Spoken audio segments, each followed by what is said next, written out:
Let's get right into it.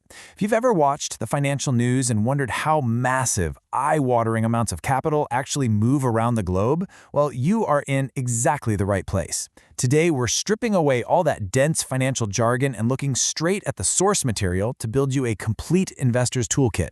No fluff, just the mechanics of how global finance actually works. Okay, so let's dive into this. There are exactly 7, yes, just 7 main pathways for global money to move across borders. That's literally the whole shebang. Beneath all those complex spreadsheets and breathless news reports about trillions in cross-border capital, foreign investments broadly fall into just 7 specific types, each with its own distinct purpose and risk profile. So as we unpack these, I want you to keep a question in the back of your mind. Which path is actually right for you? Like, what's your specific investor archetype? We're going to journey through a complete spectrum today, going all the way from intense, hands-on control to completely passive earning where your money just kind of works quietly in the background. Section 4, hands-on, direct, and property. Let's get into it. We're starting on the highly active end of the spectrum with what I like to call the builder. Path number 1 is foreign direct investment, or FDI. This is the ultimate hands-on approach. You're not just parking money in a random foreign bank account, you are actively shaping the business landscape. You're putting boots on the ground, establishing operations, and directly calling the shots. Kind of like a massive automaker opening a brand new manufacturing plant in a totally different hemisphere just to tap into local supply chains. And this brilliantly illustrates the 2 main ways you can actually execute that FDI strategy: greenfield investments on one side and brownfield investments on the other.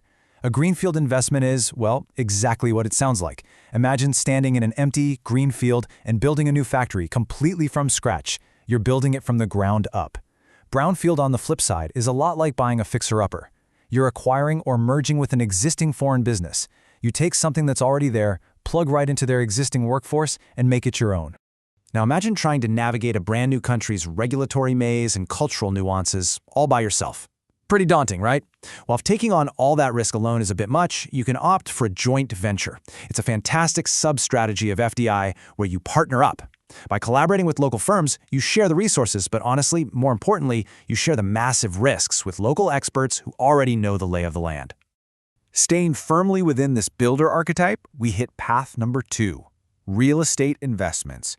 This is where you purchase actual physical properties or land in foreign markets. Whether it's residential housing, a sleek commercial office building, or massive industrial warehouses, this gives you a highly tangible asset.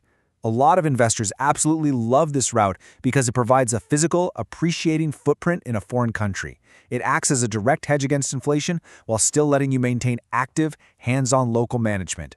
Section 9, moving right along to hands-off, portfolios, and debt. So this brings us to the passive earner archetype, which is path number 3, foreign portfolio investment, or FPI. The contrast with FDI here is night and day. FPI is for investors who want that sweet financial exposure to a foreign market, but zero desire to do the heavy lifting of actually running a company or managing a building. You're simply buying financial assets, mostly stocks and bonds, in a foreign country. The absolute crucial distinction to remember here is that FPI is done entirely without seeking control over the companies. You are the passenger here, definitely not the driver. You place your capital, let the existing management team steer the ship, and you simply collect the returns based on their performance. Easy as that. Path number 4 fits perfectly into this hands-off category, debt investments. Instead of buying a piece of a company, you're essentially acting as the bank.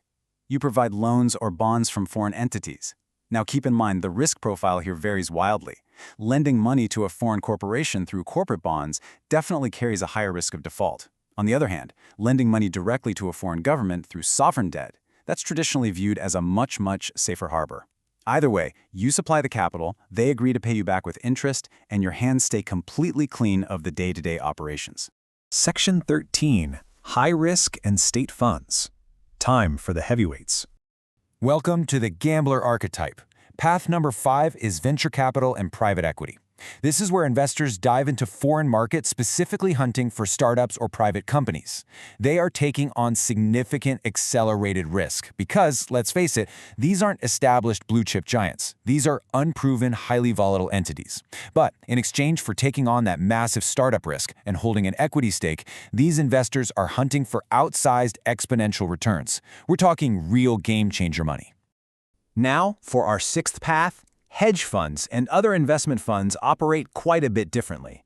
Unlike venture capital, which usually focuses on private startups, hedge funds pull literally every lever available in international markets.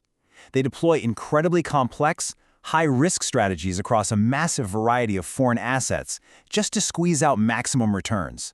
They're tracking currency fluctuations, derivatives, and short selling across global borders to generate alpha, regardless of which way the overall market is trending.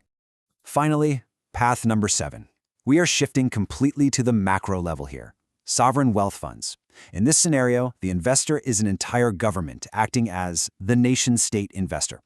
These are state-owned funds deploying a country's wealth on a massive global scale. They're buying up foreign infrastructure, real estate, and financial assets, moving billions upon billions of dollars to secure financial returns for future generations of their citizens. Just to put that into perspective, some of the largest of these funds manage well over $1 trillion in assets. That is enough financial firepower to sway entire global markets with a single investment. It's pretty wild to think about. Section 17. Choosing your strategy. Okay, so we've just mapped out everything from building factories from scratch to literal nations investing their wealth. But how does an everyday investor actually choose? Well, the decision really boils down to 3 crucial steps. First, you have to determine your goals. Are you looking for steady, reliable income or explosive growth? Second, assess your risk tolerance. Every single investment type we just discussed has its own unique risk and return profile. Like, can you stomach the wild volatility of a foreign startup, or do you desperately need the stability of a government bond?